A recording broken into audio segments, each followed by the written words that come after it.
I want to talk about feminists and your mindset on feminists. What are your thoughts around feminist women? Why do you feel they're that way? Well, honestly, I don't know why women have become so toxic in their feminism. So you agree that feminism is toxic? Yeah, and it's women have this problem where you give them an inch to fix something, because some of these laws and the things that have happened is because it was to help women for, at that time, the things that were happening to women that was unjust. But you gave them that inch to help them, but then they ran and took a mile with it. And my theory on this, and this might be speculatory, but I think it's factual.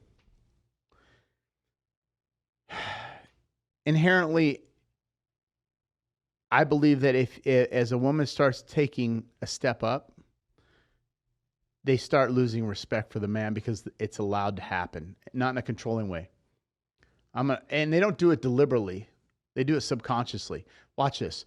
So most women, very attractive women, have never really been told no. Really? No, 100%. And because you got to understand, like, a lot of guys, a lot of men have never been with very, very attractive women, and they're afraid to lose them. And so what happens is once they find, you see these, okay, well, look, okay. If I say no and we get in a disagreement, I'm going to stand by my word, right? And then she starts crying. She's upset. It's like, look, I'm sorry. Don't apologize. Once you apologize, now they're like, oh, not consciously, subconsciously. And what happens is pretty soon, the next thing you know, 6 months from now, you're waking up and she's like, I told you I don't want that cup left on the counter. Okay, my bad. Wait a minute. Whoa, don't talk to me that way. And see, that's where the power struggle becomes, right? Yeah. And what I did is my mom, my mother, my biological mom, is very dominant and masculine in the way she treated men. And so I started dating women like my mother. And we had these battles, like just battles. And here's what an ultimate man wants. You're going to laugh. And don't take this wrong. It's a compliment. Men want a stripper that can be a housewife. Looks like a stripper, but is a domesticated feminine woman. Yeah, my husband tells me that all the time. Boom. No pun intended. Here we go. Yeah. Okay. He's like, most people freak in the streets without you being a freak in the streets, right. And you're my wife. Most people look at you. She's got tattoos. She's got breast augmentation.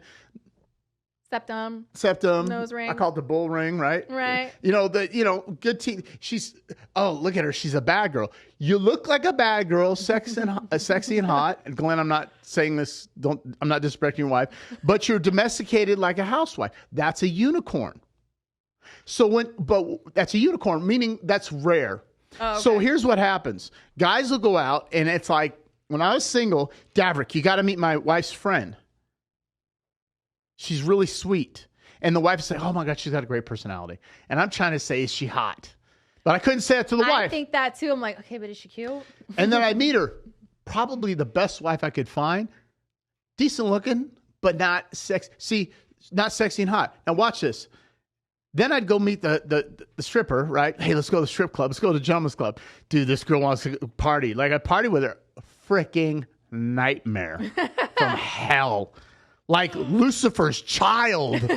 Drama. How are you waking up in the morning mad at me because you had a bad dream and throwing your phone at the wall? Like, that bad. Wow. You got some serious daddy or mommy issues. Now watch. Right. You know why James Bond movies went bad? I'm going to tell you why. You ready for this? James Bond, it isn't the actor. It's not James Bond. The new James Bond's a stud. He's kind of a bad boy stud, right? Can't remember his name. Daniel Craig. Do you know why the new James Bond movies are bad? Because they had the sexy, exotic woman. Now she's just cute and pretty. Men don't want that. The new James Bond girls, oh, she's attractive. She's pretty. No, she ain't exotic, hot, and sexy looking and kind of nasty, hot, sexy, like, ooh, stripper hot. Like, you go back to the old, James Bond, Sean Connery, of course, sweetheart. Of course. Shaken, not stirred. But of course.